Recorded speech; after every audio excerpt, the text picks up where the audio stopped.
Welcome to media today. ముందుగా headlines చూద్దాం. మొయినాబాద్ లో బీఆర్ఎస్ జెండా ఆవిష్కరించిన ఎమ్మెల్సీ కవిత. చిలుకూరు బాలాజీ ఆలయంలో ప్రత్యేక పూజల్లో పాల్గొన్న కవిత తెలంగాణ రక్షణ సేవ ఆధ్వర్యంలో ఘనంగా జెండా పండుగ. సురంగల్ గ్రామంలో బస్సు షెల్టర్ నిర్మాణానికి భూమి పూజ. పవన్ కళ్యాణ్ పై రాజకీయ కుట్రలు జరుగుతున్నాయన్న పివిఎన్ మాధవ్. ఉప ముఖ్యమంత్రి ప్రతిష్ట దెబ్బతీయడమే లక్ష్యమని ఆరోపణ. కూటమి పార్టీల ఐక్యతను దెబ్బతీయాలనే ప్రయత్నమన్న బీజేపీ నేత. నాయకులపై వ్యక్తిగత అనుమానాలు తగవని పివిఎన్ మాధవ్ వ్యాఖ్య. తెలంగాణ రైతులు తీవ్ర ఇబ్బందుల్లో ఉన్నారన్న కిషన్ రెడ్డి. ధాన్యం కొనుగోలులో రాష్ట్ర ప్రభుత్వం విఫలమైందని విమర్శ. ప్రభుత్వం దళారుల మధ్య రైతులు నలిగిపోతున్నారన్న ఆరోపణ. రైతు సమస్యల పరిష్కారంలో బాధ్యతగా వ్యవహరించాలని సూచన.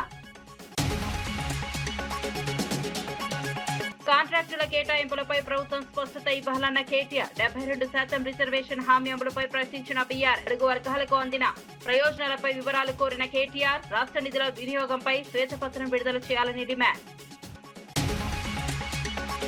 ఇక వార్త వివరాల్లోకి వెళ్తే, రంగారెడ్డి జిల్లా మొయినాబాద్ మున్సిపాలిటీ పరిధిలో పలు అభివృద్ధి సామాజిక కార్యక్రమాలు నిర్వహించారు. ముందుగా చిలుకూరు బాలాజీ దేవాలయంలో ప్రత్యేక పూజలు నిర్వహించి ప్రజల సంక్షేమం కోసం ప్రార్థనలు చేశారు. అనంతరం మొయినాబాద్ లో తెలంగాణ రక్షణ సేవ ఆధ్వర్యంలో జెండా ఆవిష్కరణ కార్యక్రమం జరిగింది. ఈ కార్యక్రమంలో బీఆర్ఎస్ ఎమ్మెల్సీ కల్వకుట్ల కవిత కూడా పాల్గొని జెండా ఆవిష్కరించారు. జెండా పండుగను ఘనంగా నిర్వహించగా స్థానిక నాయకులు, కార్యకర్తలు పెద్ద సంఖ్యలో హాజరయ్యారు. అనంతరం మొయినాబాద్ మున్సిపాలిటీ పరిధిలోని సురంగల్ గ్రామంలో బస్సు షెల్టర్ నిర్మాణానికి భూమి పూజ నిర్వహించారు. పోరాటం చేయాల్సినటువంటి అవసరం ఉన్నది. దానికోసం ఈ చేవెళ్ళ మొయినాబాద్ లో ఉన్నటువంటి సైనికులందరూ కూడా సిద్ధంగా ఉండాలని ఈ సందర్భంగా पिलपुनिस्ता उन्नम। आज हमारे जितने भी माइनॉरिटी भाई यहाँ पे है, बहन यहाँ पे है, अनवर भाई है, नूर भाई है और सारे लोग जिनके सदारत में ये हमारे झंडा को आज हम मोइनाबाद में खड़ा करें, आप सबको मैं तहे दिल से शुक्रिया अदा करती हूँ। आप सभी आए, टीआरएस को हिम्मत पड़ी, कुवत पड़ी, आगे चल के भी हम सब लोग मिल के काम करेंगे। जो तेलंगाना में गंगा जमने की तहजीब है उसको बरकरार रखते हुए हमारे फिजा को खराब करने वाले जो भी ताकतें आ रहे हैं उन सबको कड़े से कड़े जवाब देते हुए हमें भाईचारगी बनाए रखना है, हमारे डेवलपमेंट के लिए काम करना है, हमारे सभी के तरक्की के लिए काम करना है। अभी अभी ईद गुजरा है और ईद में मुझे लगता है कि आप सबके दुआ भी जरूर कबूल हो गए होंगे। अब सबके जिंदगी में रोशनी भी आएगा, तेलंगाना रियासत में भी रोशनी आएगा। తెలంగాణ రక్షణ సేన జెండా పండుగ కార్యక్రమంలో భాగంగా ఇవాళ మొయినాబాద్ పట్టణంలో శివశంకర్ గారు, అన్వర్ ఖాన్ గారు, నూరుద్దీన్ గారు, అలానే రాజు గారు, విషపతి గారు, నాగేష్ గారు, సంతోష్ గారు, యాదగిరి గారు అందరి ఆధ్వర్యంలో పెద్ద ఎత్తున జెండా పండుగ కార్యక్రమాన్ని చేసుకొని ఆనుకొని ఉన్నటువంటి సురంగల్ గ్రామంలో మరి సంతోష్ గారు వారి తండ్రి జ్ఞాపకార్థం ప్రారంభించుకొని వెళ్తూ ఉన్నాం. మరి హైదరాబాద్ కూతవేట దూరంలో ఉన్నటువంటి మొయినాబాద్లో జరగాల్సినటువంటి అభివృద్ధి కానీ, జరగాల్సినటువంటి పరిస్థితి కానీ 12 ఏళ్లలో జరగలేదనే భావన ప్రజల్లో కనపడతా ఉంది. ముఖ్యంగా రియల్ ఎస్టేట్ మీద ఆధారపడి బతికేటటువంటి ప్రజలు 111 జీవోని తీసేయకుండా మాకు అన్యాయం చేశారు ప్రభుత్వాలు కూడా అని అనుకుంటా ఉన్నారు. అట్లానే పెద్ద ఎత్తున కూరగాయలతో పండించి మరి ఇక్కడ నుంచి హైదరాబాద్ మీద ఆధారపడేటటువంటి ప్రజలు కూడా మాకు మా ఇంట్లో ఏదైనా చిన్న అవసరం ఉంటే కూడా అమ్ముకుంటే పక్కకు 100 ఎకరాలు ఉన్నవి, ఇక్కడ మాకు అంత విలువ లేదు, మా భూమికి 100 కోట్లు ఉన్నది ఎకరానికి, మాకు మా భూమికి అంత విలువ లేదనేటటువంటి విషయాన్ని కూడా ప్రజలు చెప్తా ఉన్నారు. అల్టిమేట్గా తెలంగాణ రక్షణ సేన పుట్టిందే తెలంగాణ ప్రజల హక్కులను కాపాడడం కోసం కాబట్టి తప్పకుండా తెలంగాణ రక్షణ సేన అధికారంలోకి వస్తుంది. మేము అధికారంలోకి వచ్చిన తర్వాత 111 జీవోని తీసేసి ఈ 120 గ్రామాల ప్రజలకు వారి భూమి విలువను పెంచే విధంగా ప్రయత్నం చేస్తామని సందర్భంగా తెలియజేస్తూ జై తెలంగాణ. ఆంధ్రప్రదేశ్ ఉప ముఖ్యమంత్రి పవన్ కళ్యాణ్ లక్ష్యంగా చేసుకుని రాజకీయ కుట్రలు జరుగుతున్నాయని బీజేపీ నేత పివిఎన్ మాధవ్ ఆరోపించారు. తెలంగాణలో కొందరు ఉద్దేశపూర్వకంగా పవన్ కళ్యాణ్ ప్రతిష్టను దెబ్బతీసే ప్రయత్నాలు చేస్తున్నారని అన్నారు. కూటమి పార్టీల మధ్య విభేదాలు సృష్టించి ఐక్యతను దెబ్బతీయడమే ఈ చర్యల వెనుక ఉద్దేశమని ఆరోపించారు. ఒక రాష్ట్ర ఉప ముఖ్యమంత్రి చిత్రపటాన్ని చెప్పులతో కొట్టడం వంటి ఘటనలు ప్రజాస్వామ్య సంస్కృతికి విరుద్ధమని చెప్పారు. రాజకీయ భేదాభిప్రాయాలు ఉన్నప్పటికీ వ్యక్తిగత అవమానాలకు తావు ఇవ్వకూడదని సూచించారు. ఈ ప్రభుత్వం ఈ విధంగా ఉండకూడదు. నరేంద్ర మోడీ గారికి నష్టం కలిగించాలి, చంద్రబాబు నాయుడు గారికి నష్టం కలిగించాలి, పవన్ కళ్యాణ్ గారికి నష్టం కలిగించాలి. ఒక ప్రయత్నంలో భాగంగా ఇవన్నీ మాటలు. ఈ మాటలకి ఇటువంటి చేతలకి మేము బెదిరి ఆ విధంగా ప్రవర్తించే అవకాశం లేకుండా మేమందరం కలిసి వెళ్ళే విధంగా అందరి మధ్య విభేదాలు లేకుండా అటు తెలంగాణ కానీ ఆంధ్ర కానీ రెండు తెలుగు రాష్ట్రాల యొక్క ప్రగతికి ఆలోచన చేసే కూటమి భారతీయ జనతా పార్టీ ఆ విధంగానే ఆలోచన చేస్తుంది.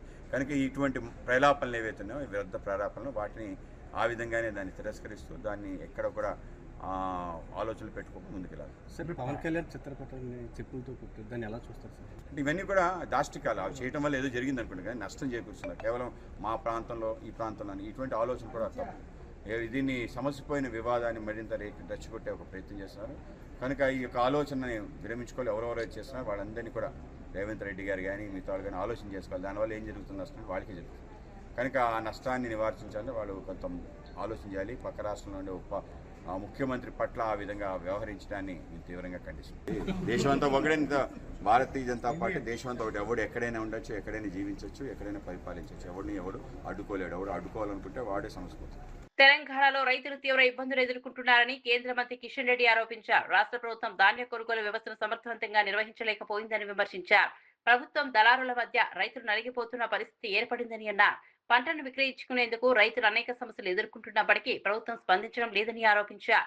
బీజేపీ ప్రజాప్రతినిధులు నిర్వహించిన పర్యటన తర్వాతే ప్రభుత్వంలో కొంత చలనం కనిపించిందని చెప్పారు. రైతుల సమస్యలు పరిష్కరించడంలో ప్రభుత్వం మరింత బాధ్యతాయుతంగా వ్యవహరించాలని సూచించారు. ఈ 2.5 సంవత్సరాల కాంగ్రెస్ పాలనలో తెలంగాణ రైతుల బ్రతుకు మారల.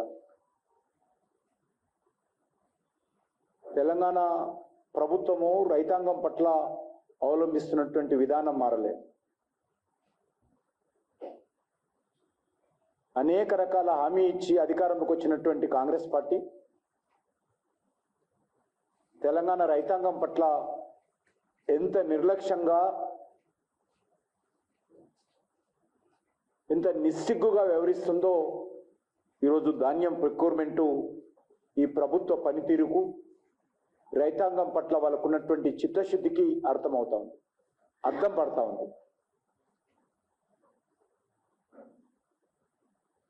దేశంలో ఎక్కడ లేని విధంగా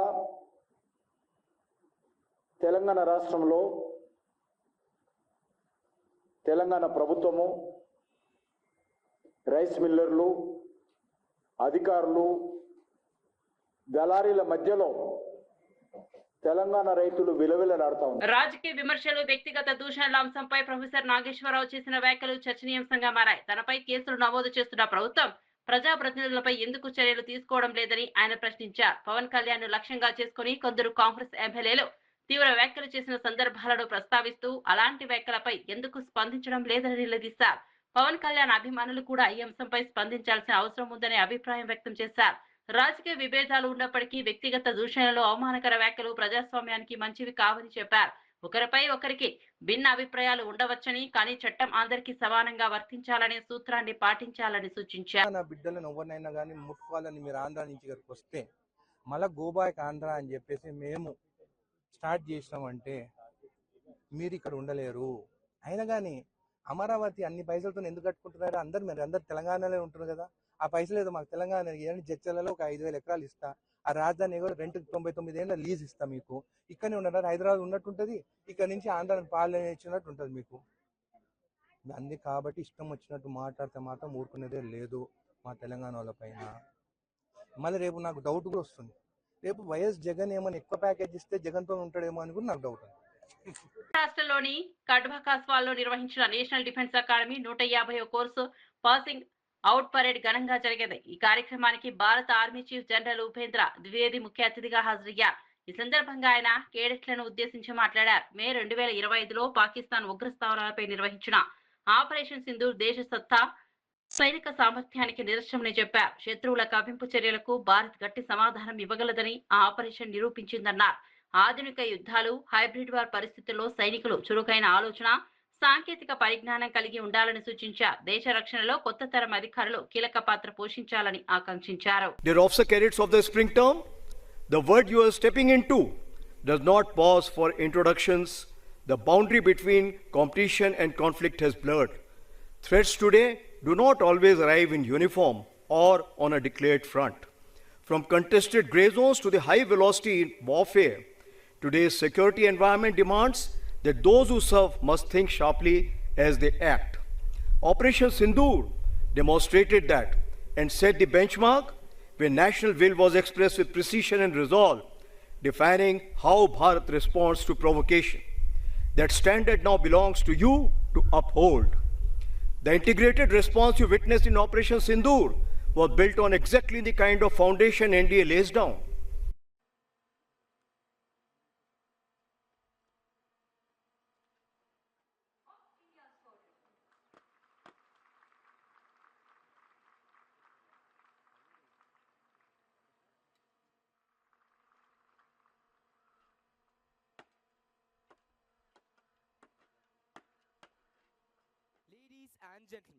ఎన్నికల కమిషన్ ఆఫ్ ఇండియా చేపట్టిన ప్రత్యేక ఓటర్ జాబితా సవరణ ప్రక్రియపై రాజకీయ పార్టీలు అనవసర విమర్శలు చేయొద్దని బీజేపీ రాష్ట్ర అధ్యక్షుడు రామచంద్రరావు అన్నారు. ఎస్ఐఆర్ ప్రక్రియకు కేంద్ర ప్రభుత్వానికి ఎలాంటి సంబంధం లేదని స్పష్టం చేశారు. ఎన్నికల్లో ఓటమికి ఎస్ఐఆర్ కారణమని చెప్పడం సరైన వాదన కాదన్నారు. ఇది పూర్తిగా చట్టబద్ధమైన రాజ్యాంగబద్ధమైన ప్రక్రియ అని వివరించారు. ఓటర్ల జాబితాలను మరింత పారదర్శకంగా ఖచ్చితంగా రూపొందించడమే ఎన్నికల కమిషన్ ఉద్దేశమని చెప్పారు. రాష్ట్రంలోని అన్ని రాజకీయ పార్టీలు ఈ అంశాన్ని రాజకీయ కోణంలో చూడకుండా ప్రజల్లో అవగాహన కల్పించాలని సూచించారు.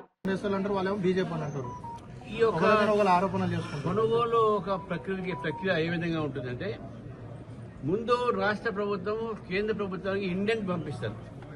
మేము ఇంత ధాన్యం మేము స్వీకరిస్తాము, దీనికి మాకు మీరు రీఎంబర్స్మెంట్ చేయాలని చెప్తారు. ఇది ప్రొసీజరు. రాష్ట్ర ప్రభుత్వము ఒక ఏడాది నుంచి, అంటే ఇప్పుడు రాబీ పంట కానీ ఖరీఫ్ పంట కానీ వచ్చే ముందే కలెక్టర్లు కానీ అగ్రికల్చర్ మినిస్ట్రీలో అగ్రికల్చర్ కమిషనర్స్ కానీ అక్కడ అంచనా వేస్తారు. ఎంత ఈసారి పంటలు పండుతాయి, ఎన్ని ఎకరాలు ఈరోజు వరి వేశారు, ఎన్ని మక్క వేశారు, దాన్ని బట్టి ఒక ఇండెంట్ తయారు చేసి కేంద్ర ప్రభుత్వాన్ని పంపిస్తుంది. కానీ ఈ ప్రభుత్వము చివరి దాకా ఈ యొక్క అంచనా చేయలే. అంచనా చేయకుండా వాళ్ళు ఇండెంట్ కూడా నాకు తెలిసిన పంపేది, ఎంత కొనుగోలు చేస్తారో అని చెప్పేసి, ఎంత పంటలు వస్తాయని చెప్పేది. మార్చి 23 నుంచి కొనుగోలు మొదలు పెట్టాలి. కానీ ప్రభుత్వం ఏప్రిల్ 25 నుంచి కొనుగోలు స్టార్ట్ చేసింది. ఈ కొనుగోలు లేట్ అయినందుకు వాళ్లకు లారీలు దొరక్క, బస్తాలు సరిగ్గా సప్లై చేయక రైతులు వాళ్ళ కుప్పల్ని ఐక్యపీ కేంద్రాలు, కొనుగోలు కేంద్రాలు పెట్టి అకాల వారాలకు వాళ్ళ వర్షం ధాన్యం నష్టమైంది. ఇప్పుడు ఇక్కడ లిఫ్ట్ చేయాల్సిన బాధ్యత మొత్తం కూడా రాష్ట్ర ప్రభుత్వాన్ని.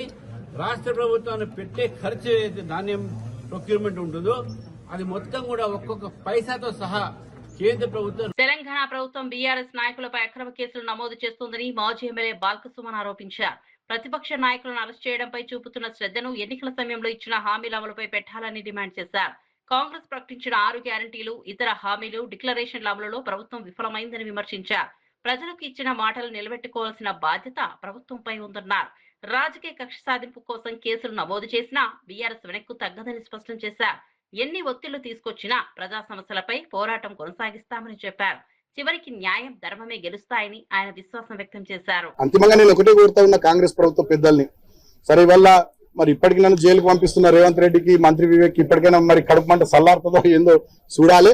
మా మీద పెట్టే శ్రద్ధ, మా మీద చేసే ఎదురుదాడి, మా మీద కేసులు పెట్టి జైళ్లకు పంపించాలనేటటువంటి దాని మీద ఉన్న మీ తాపత్రయం, దాంట్లో సగమైన మీరు ఇచ్చిన 6 గ్యారంటీల మీద, 420 హామీల మీద, చేవెళ్లలో చెప్పిన ఎస్సీ ఎస్టీ డిక్లరేషన్ మీద, కామారెడ్డిలో చెప్పిన బీసీ డిక్లరేషన్ మీద, వరంగల్లో చెప్పిన రైతు డిక్లరేషన్ మీద, అదేవిధంగా సరూర్ నగర్ లో చెప్పిన యూత్ డిక్లరేషన్ మీద పెట్టి ప్రజలకు 4 మంచి పనులు చేయాలని కాంగ్రెస్ ప్రభుత్వ పెద్దల్ని కోరుతా ఉన్నా. అంతిమంగా న్యాయం గెలుస్తుంది, ధర్మం గెలుస్తుంది. జై తెలంగాణ, జై కేసీఆర్, సత్యమేవ జయతే. తెలంగాణలో గత బీఆర్ఎస్ ప్రభుత్వం అమలు చేసిన పథకాలపై కాంగ్రెస్ ప్రభుత్వం నిర్లక్ష్యంగా వ్యవహరిస్తోందని ఎమ్మెల్సీ దేశపతి శ్రీనివాస్ విమర్శించారు. మాజీ ముఖ్యమంత్రి కేసీఆర్ రైతులకు 24 గంటల ఉచిత విద్యుత్, రైతు బంధు, మిషన్ భగీరథ వంటి పథకాల ద్వారా ప్రయోజనాలు కల్పించాలని గుర్తు చేశారు. చెరువుల పునరుద్ధరణతో పాటు సాగునీటి ప్రాజెక్టుల ద్వారా వ్యవసాయ రంగాన్ని బలోపేతం చేశారని చెప్పారు. అయితే ప్రస్తుత ప్రభుత్వం ఆ వ్యవస్థలను నిర్వీర్యం చేస్తోందని ఆరోపించారు. రాష్ట్ర అభివృద్ధి కంటే రాజకీయ ప్రచారానికి ప్రాధాన్యం ఇస్తోందని విమర్శించారు. ప్రజలకు ఇచ్చిన హామీల అమలులో ప్రభుత్వం వెనుకబడిందని, పరిపాలనలో స్పష్టత కనిపించడం లేదని అన్నారు. సరఫరాను మంచిగా చేసి, మిషన్ భగీరథ తెచ్చి, గోదావరి కృష్ణా జలాలను అనుసంధానం చేసి హైదరాబాద్ లో నీటి సమస్యనే లేకుండా చేసింది కేసీఆర్. ఇవాళ ఏం జరుగుతున్నది? మళ్ళా ట్యాంకర్లు తెచ్చుకోవాల్సినటువంటి పరిస్థితి రేవంత్ రెడ్డి సృష్టిస్తున్నాడు. 20 లీటర్ల వరకు ఫ్రీ సప్లై పెట్టింది కేసీఆర్ ప్రజలకు పైసలు పోయేటట్టు, ప్రజలకు మంచి జరిగేటట్టు, ప్రజల కొనుగోలు శక్తి పెరిగేటట్టు, ప్రజల ఆర్థిక స్థాయి పెరిగేటట్టు, ప్రజల జీవన ప్రమాణాలు పెరిగేటట్టు ఏమేం చేసిండో అవన్నీ నిర్వీర్యం చేస్తున్నాడు రేవంత్ రెడ్డి. రైతు బంధును నిర్వీర్యం చేసిండు. రైతు బంధు అనేది కేసీఆర్ నిజానికి కరెంటును మంచిగా చేసి, చెరువులు మంచిగా చేసి, నదుల నుంచి నీళ్లు తెచ్చి చెరువులకు అనుసంధానం చేసి, ఇవన్నీ కాదు ఇంకేదో చేయాలని ఆయన ఆలోచించి అద్భుతమైన పథకం రైతు బంధు పథకాన్ని తెచ్చింది. అది తేవడం వల్ల రైతులు అప్పులు పాలు కాకుండా అయింది, ఆత్మహత్యల పాలు కాకుండా అయింది. దాన్ని నిర్వీర్యం చేసింది. వాళ్ళకి ఎప్పుడు వస్తుందో రాదో ఏమైనా అయ్యేది తెలియదు. రైతు బంధు పథకాన్ని నిర్వీర్యం చేసింది. తను చెప్పింది ఒకటి వాళ్ళ చేస్తున్నది. 6 గ్యారెంటీలు ఆవిరి చేసిండు, అడ్డగోలు హామీలు గంగల గలిపిండు, గారి మాటలతో గత్తరలేపిండు, రోటముట్టె మాటలతో రోజులు గడిపిండు. మోకా దోస్తిరి తోకా చేస్తిరి, కన్ను మూసి తెరిచే వరకు మొత్తం దోస్తిరి, మాయా చేస్తిరి మత్పారిస్తిరి, అందమైన తెలంగాణ నాగం చేస్తిరి. తొండి చేసినరు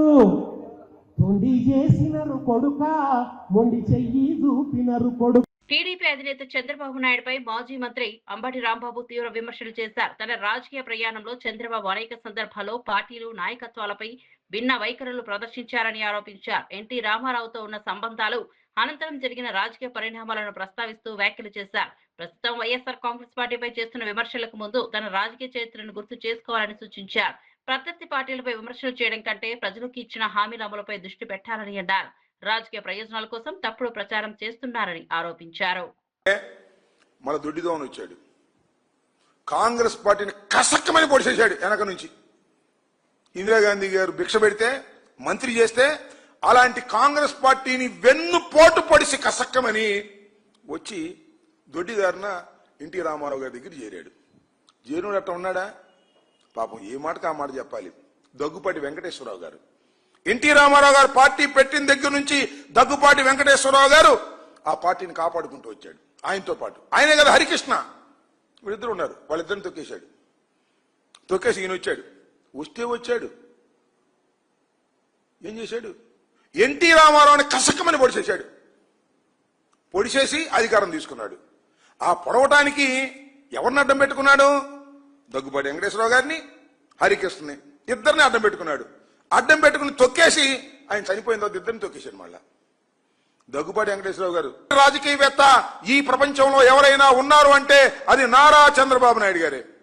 అంతేకాదు, నేను మనవి చేస్తున్నా, మీకు గుర్తు చేస్తున్నా, మీకు చాలా మంది యువకులకు తెలియకపోవచ్చు, నారా చంద్రబాబు నాయుడు గారి తమ్ముడు ఒక ఆయన ఉన్నాడు, నారా రామ్మూర్తి నాయుడు గారు. ఆయన కూడా తెలుగుదేశంలో శాసనసభ్యుడిగా ఉన్నాడు. ఆయన ఎక్కడ అడ్డం వస్తాడని ఆయన సస్పెండ్ చేసి పారేశారు. ఆయన కూడా కాంగ్రెస్ లో చేరాడు కొంతకాలం. ఇలాంటి నీచ రాజకీయాలు, దుర్మార్గమైన రాజకీయాలు. రాష్ట్రంలో కాంట్రాక్టుల కేటాయింపుల విషయంలో ప్రభుత్వం స్పష్టత ఇవ్వాలని BRS working president KTR demand చేశారు. ఎన్నికల సమయంలో ఎస్సీ, ఎస్టీ, బీసీ వర్గాలకు ప్రభుత్వ కాంట్రాక్టుల్లో 72% వాటా కల్పిస్తామని కాంగ్రెస్ హామీ ఇచ్చిందని గుర్తు చేశారు. అయితే ఆ హామీ అమలులో పురోగతి కనిపించడం లేదని ఆరోపించారు. ప్రభుత్వం భారీగా అప్పులు చేసినప్పటికీ బడుగు బలహీన వర్గాలకు అందిన ప్రయోజనాలపై వివరాలు వెల్లడించాలని కోరారు. రాష్ట్ర నిధుల వినియోగం, సంక్షేమ కార్యక్రమాల అమలుపై సమగ్ర శ్వేతపత్రం విడుదల చేయాలని డిమాండ్ చేశారు. 4 లక్షల కోట్ల అప్పులో నేను అడుగుతా ఉన్నా, మొత్తం 4 లక్షల కోట్ల అప్పు చేసినావు కదా, 4 రూపాయలను ఎస్సీ, ఎస్టీ, బీసీ కాంట్రాక్టర్లకు ఇచ్చినవా? దమ్ముందా చెప్పేది? శ్వేతపత్రం ఇచ్చే దమ్ముందా? తెల్లారు లేస్తే నోటికొచ్చిన సొల్లువాగుడు, నోటికొచ్చిన పనికిమాలిన మాటలు. ఎన్నికలకు ముందేమో డిక్లరేషన్ల వరద, ఇప్పుడు నోరు తెరిస్తే బురద. అది తప్ప ఏమీ లేదు. బూతులు, బురద తప్ప ఒక్కటంటే ఒక్క పని చేసిందా ఒక్కసారి ఆలోచన చేయండి. కేసీఆర్ గారు మీకు చెప్పిందే అది. ఆయననేమో కేసీఆర్ గారు అధికారులకు వదిలిపెట్టి, అయ్యా మీరు రొటీన్ ఫైల్ నా దగ్గర దేకండి, చిన్న స్థాయిలో ఉండే చిన్న కాంట్రాక్టర్లను, ముఖ్యంగా ఎస్సీ, ఎస్టీ, బీసీ, మైనారిటీ నుంచి వచ్చిన వాళ్ళను కాపాడండి, పైకి తీసుకురండి అని ఆయన అప్పచెప్తే నువ్వు పెద్ద పెద్ద మాటలు చెప్పి వచ్చి ఎవరికి ఇస్తున్నావు ఇవాళ కాంట్రాక్టులు? ఇవాళ కాంట్రాక్టులు ఇస్తున్నది కేవలం ఇద్దరికే. ఈ రాష్ట్రంలో కాంట్రాక్టులు వస్తున్నాయంటే రేవంత్ రెడ్డి బామ్మర్దికి, పొంగులేటి శ్రీనివాసరెడ్డి కొడుకుకు తప్ప ఇంకొక వేరే మనిషికి వచ్చిందా? వేరే ఒక్క ఎస్సీ, ఎస్టీ, బీసీ సోదరుడికి ఎక్కడన్నా వచ్చిందా? ఒక్కసారి మీరు ఆలోచన చేయాలని నేను కోరుతా ఉన్నా. మరి వాళ్ళకి ఎందుకు వస్తున్నాయి? వాళ్ళకు మాత్రమే కాదు, బీజేపీలకు కూడా వస్తున్నాయి సుమా. బీజేపీ ఎంపీలకు కూడా వస్తున్నాయి మన తెలంగాణలో కాంట్రాక్టులు. కేసీఆర్ గారు ఉన్నన్ని రోజులు ఒక్క బీజేపీ ఎంపీ కాంట్రాక్ట్ రాలే, కానీ ఇలా రేవంత్ రెడ్డి గారు వచ్చినాక. హైదరాబాద్ లోని బీజేపీ రాష్ట్ర కార్యాలయంలో నిర్వహించిన మీడియా సమావేశంలో కేంద్ర బొగ్గు గనుల శాఖ మంత్రి జి కిషన్ రెడ్డి రాష్ట్ర ప్రభుత్వంపై విమర్శలు చేశారు. తెలంగాణలో ధాన్యం సేకరణ ప్రక్రియ సక్రమంగా సాగడం లేదని ఆరోపించారు. రైతులు తమ పంటను విక్రయించేందుకు ఇబ్బందులు ఎదుర్కొంటున్నారని అన్నారు. కొనుగోలు కేంద్రాల నిర్వహణ, ధాన్యం తరలింపు, చెల్లింపుల విషయంలో ప్రభుత్వం సమర్థవంతంగా వ్యవహరించలేకపోయిందని విమర్శించారు. రైతుల సమస్యలను పరిష్కరించడంలో కాంగ్రెస్ ప్రభుత్వం పూర్తిగా విఫలమైందని ఆరోపించారు. వ్యవసాయ రంగం రాష్ట్ర ఆర్థిక వ్యవస్థకు కీలకమని, రైతుల ప్రయోజనాలను కాపాడేందుకు తక్షణ చర్యలు అవసరమని సూచించారు. మీ దగ్గర ఎంత ఉత్పత్తి వస్తుంది, మీ రాష్ట్రం నుంచి, మీ రాష్ట్రాల నుంచి ఎంత కేంద్ర ప్రభుత్వం కొనుగోలు చేయగలుగుతుంది, దానికి కావాల్సినటువంటి గోడౌన్స్ ఏంటి, దానికి కావాల్సినటువంటి ఖర్చు ఏంటి, ఆ వచ్చేటువంటి పంటను ఏ రకంగా దేశానికి ప్రజలకు ఉపయోగపడాలి, ఇవన్నీ కూడా చర్చించిన తర్వాత ఒక target state government, central government కూర్చొని నిర్ణయిస్తారు. అది కొత్త ప్రక్రియ కాదు. దానికి రాష్ట్ర ప్రభుత్వం గతంలో కేంద్రంలో జరిగినటువంటి సమావేశంలో ఒక అంగీకారాన్ని కుదిరారు. ఈ సంవత్సరం ఖరీఫ్లో 58.96 LMT కొంటామని, ఇస్తామని అంగీకారం కుదిరింది. రబీకి వచ్చేసరికి 52.24 LMT lakh మెట్రిక్ టన్స్. ఇది FCIకి ఇచ్చే విధంగా రాష్ట్ర కేంద్ర ప్రభుత్వాల మధ్య, పౌర సరఫరాల శాఖ మంత్రిత్వ మధ్య ఇది ఒప్పందం కుదిరింది. అంటే ఆల్మోస్ట్ 53 లక్షల మెట్రిక్ టన్నులు కేంద్ర ప్రభుత్వం కొనడానికి అంగీకరించింది. మరి కనీసము అది కొనడానికి ప్రభుత్వానికి వచ్చే ఇబ్బంది అని అడుగుతా ఉన్నాం. ఇంకా మీరు పూర్తి చేయలేదు కదా. ఈరోజు లెక్క వరకు కూడా కేంద్ర ప్రభుత్వం అంగీకరించినటువంటి రాష్ట్ర కేంద్ర ప్రభుత్వాల మధ్య జరిగినటువంటి ఒప్పందం మేరకు ఏదైతే ప్రొక్యూర్మెంట్ చేయాలో అదే ఈ రోజు వరకు చేయకుండా కేంద్రాన్ని ఆడిపోసుకోవడం ఏంటి? మీ చేతగానితనము, మీ దద్దమ్మతనము ఈరోజు కేంద్రం మీద రుద్దేటువంటి ప్రయత్నం చేస్తున్నారు. బీఆర్ఎస్ పార్టీ కానీ కాంగ్రెస్ పార్టీ కానీ రైతుల జీవితాలతో చెలగాటం ఆడుతూ ఉన్నారు. ఈ ప్రభుత్వం ముందు చూపు చర్యలు ఏమీ తీసుకోలేదు. ముఖ్యంగా సన్న బియ్యం సేకరిస్తారు, దొడ్డు బియ్యం గాలికి వదిలేశారు. దొడ్డు బియ్యం పండించేట్టు రైతుల పరిస్థితి, వాళ్ళ భవిష్యత్ ఏంది, వాళ్ళ బతికేంది ఎప్పుడైనా ఆలోచించిందా ఈ ప్రభుత్వం? దొడ్డు బియ్యం కావాల్సినటువంటి మేలు రకమైనటువంటి విత్తనాల సరఫరా చేశారా? ఏదైతే దొడ్డు బియ్యం ఉత్పత్తి అవుతుందో దానికి ప్రపంచంలో, భారతదేశంలో మార్కెట్ ఉందా? ఈరోజు మనం పండించేటువంటి దొడ్డు బియ్యం గతంలో తమిళనాడు వాళ్ళు కొనేవాళ్ళు, కేరళ వాళ్ళు కొనేవాళ్ళు, కర్ణాటక వాళ్ళు కొనేవాళ్ళు, బీహార్ వాళ్ళు కొనేవాళ్ళు. ఈరోజు కొనే పరిస్థితి లేదు, వాళ్ళ దగ్గర ఉత్పత్తి అవుతా ఉంది. ఇతర దేశాలకు ఎక్స్పోర్ట్ చేయాలంటే ఆ దొడ్డు బియ్యం సైజు మరి ఉండాల్సినటువంటి అవసరం ఉంటుంది. 6 mm to 6 mm బియ్యం ఉండాలి. అది మన దగ్గర తక్కువన్నది. దానికి సంబంధించి ఈ రాష్ట్ర ప్రభుత్వం ఏ రకమైనటువంటి చర్యలు తీసుకోలేదు. మొయినాబాద్ లో బీఆర్ఎస్ జెండా ఆవిష్కరించిన ఎమ్మెల్సీ కవిత. చిలుకూరు బాలాజీ ఆలయంలో ప్రత్యేక పూజల్లో పాల్గొన్న కవిత తెలంగాణ రక్షణ సేవ ఆధ్వర్యంలో ఘనంగా జెండా పండుగ. సురంగల్ గ్రామంలో బస్సు షెల్టర్ నిర్మాణానికి భూమి పూజ. పవన్ కళ్యాణ్ పై రాజకీయ కుట్రలు జరుగుతున్నాయన్న PVN మాధవ్. ఉప ముఖ్యమంత్రి ప్రతిష్ట దెబ్బతీయడమే లక్ష్యమని ఆరోపణ. కూటమి పార్టీల ఐక్యతను దెబ్బతీయాలనే ప్రయత్నమన్న బీజేపీ నేత. నాయకులపై వ్యక్తిగత అనుమానాలు తగవని PVN మాధవ్ వ్యాఖ్య. తెలంగాణ రైతులు తీవ్ర ఇబ్బందుల్లో ఉన్నారన్న కిషన్ రెడ్డి. ధాన్యం కొనుగోలులో రాష్ట్ర ప్రభుత్వం విఫలమైందని విమర్శ. ప్రభుత్వం దళారుల మధ్య రైతులు నలిగిపోతున్నారన్న ఆరోపణ. రైతు సమస్యల పరిష్కారంలో బాధ్యతగా వ్యవహరించాలని సూచన. కాంట్రాక్టుల కేటాయింపులపై ప్రభుత్వం స్పష్టత ఇవ్వాలన్న కేటీఆర్. 72% రిజర్వేషన్ హామీ అమలుపై ప్రశ్నించిన బీఆర్. అడుగు వర్గాలకు అందిన ప్రయోజనాలపై వివరాలు కోరిన కేటీఆర్. రాష్ట్ర నిధుల వినియోగంపై శ్వేతపత్రం విడుదల చేయాలని డిమాండ్.